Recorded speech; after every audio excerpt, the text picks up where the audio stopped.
ပါရှင်ဒီနေ့မှာတော့လေဖိလစ်ပင်းလူမျိုးရေးစားကြရလေချင်းဟင်းတစ်မျိုးပေါ့နော်သူတို့ကဆန်နီကန်လို့ခေါ်တယ်ဒီပေါင်နာလေးပေါ့ပေါင်နာအမှုံလေးထည့်လိုက်တာပေါ့အဲ့ပေါင်နာလေးရောအမှန်တော့လေမကြီးအမှုံလို့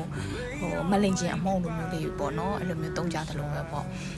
အဲ့လိုမျိုးချင်းဟင်းချက်နေအသစ်ဆန်နေတစ်မျိုးပေါ့ချက်ပြပါမယ်ရှင်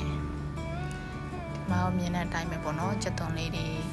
ခရမ်းကျင်သေးလေးတွေတော့အလုံးကြီးကြီးလေးပေါ့ပြီးတယ်ပြီးတော့ဒါချက်စွပ်ပြုတ်ပေါ့နော်ချက်သားကိုကိုယ်တိုင်စွပ်ပြုတ်လုပ်နိုင်လဲရတယ်ဒါမှမဟုတ်ရင်လည်းဟို stock အခဲလေးတွေရှိရင်အခဲလေးလည်းသုံးလို့ရတယ်ပေါ့နော်နောက်ဒီမှာအခဲလေးပဲသုံးတာရယ်ပြီးတော့ခုနကတခြားလေးချွတ်ထားတဲ့ vegetable တွေထည့်ပေါ့အဲ့ဒီမှာမာတဲ့ vegetable အဆုံးသုံးလို့ရတယ်နော်ဟိုမာတဲ့ vegetable တွေပေါ့တော်တော်နဲ့မချက်တဲ့ vegetable တွေထည့်လိုက်တယ်ပေါ့နော်ပြီးတော့အဲ့ဒါလေးခဏအဖုံးအုပ်ပြီးတော့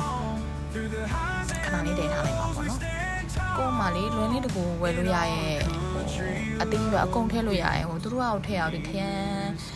ဒီတို့ဟိုရုံးမဒီဒီတို့ကမပါမဖြစ်ထိကြပါပေါ့နော်ပြီးတော့လေပဇွန်နဲ့ပဲချက်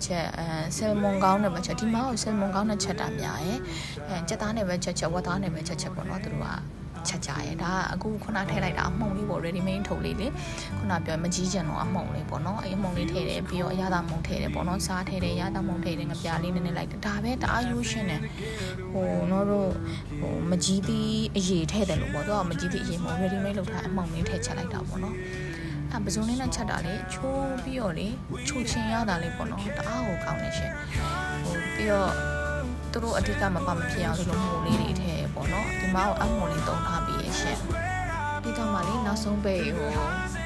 အကြက်မြန်နဲ့ပေါ့နော် vegetable အုပ်လိုက်တာပေါ့အုပ်ပြီးတော့ခဏလေးပြန်တဲထားလိုက်ပါရဲ့လို့ခဏလေးလည်းတဲပြီးတော့လည်းရပြီပေါ့နော်ဒါပဲတအားလွယ်ကူရဲ့လေချက်ရဟိုအဓိကရောတီးစုံချင်းဟင်းလိုမျိုးပေါ့နော်ဒါပေမဲ့ဟိုတော့ချက်တယ်လို့မျိုးကလပဲတို့ဘာတော့မပါဘူးပေါ့တီးစုံချင်းဟင်းချက်တဲ့ပုံစံအတိုင်းပဲဟိုသူတို့ကအဲ့မှာမှဟိုစီဖူပဲထက်ချက်ဟိုငါးပဲချက်ဟိုပြီးရင်ကြက်သားပဲချက်ဟိုဝက်သားပဲထည့်ပေါ့နော်ကိုကြိုက်နှစ်တရအသားထည့်ပြီးတော့သူတို့ချက်ကြပေါ့အဓိကရတာအသားထွက်တဲ့အချိုရတာရဲ့စီဖူကထွက်တဲ့အချိုရတာလေးရဲ့ဒီမကြီးအချင်းအမှုံလေးထည့်လိုက်တာအချင်းလေးဖြစ်သွားပေါ့အဲ့မှာ vegetable အစုံကထွက်တဲ့အရတာလေးနဲ့ပေါ့နော်ဒါပဲခဏလေးတင်ထားပြီးရသွားပြီဆိုတော့အခုကပြင်ဆင်ပြီးတော့သုံးဆောင်လို့ရပါပြီရှင်ကျေးဇူးအများကြီးတင်ပါတယ်ရှင်နောက်ကိုလည်းအသစ်တွေဗီဒီယိုအသစ်တွေတင်ပေးဦးမှာပေါ့နော်အားလုံးအားပေးကြလို့ကျေးဇူးအများကြီးတင်ပါတယ်ရှင်